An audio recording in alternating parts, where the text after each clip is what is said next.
If the Gap Summit does what I saw today, which is really engage the young biotech and life science scientists of the future to really take on some of the hardest challenges we face, then the Gap Summit will be a core reason why we see the progress we do by 2050.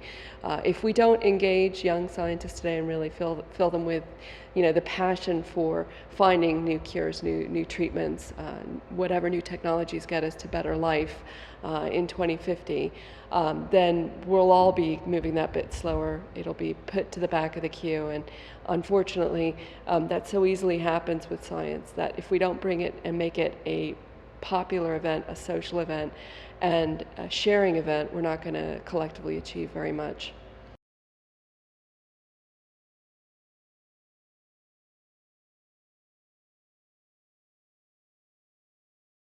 The biggest challenges we face today in pharma R&D is not only the underlying science, basically the understanding the human biology and disease biology that we're still slowly unpicking, but it's how to manage the progress that we're making.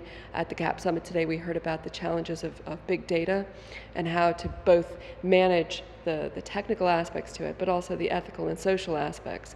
And I think that's a small example of the bigger problems we have, which is how do we bring society with us on the changes that we're intending to make in the research that we do to improve healthcare for patients, so that society sees this as something desirable, valuable, and something that we're all part of the solution for a better life for future generations.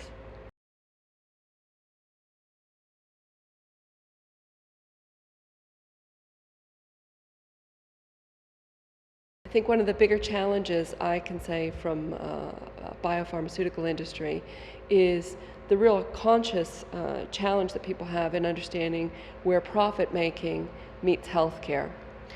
It's a challenge that I don't think any of us can shy away from. It's core of why we have businesses, why we innovate.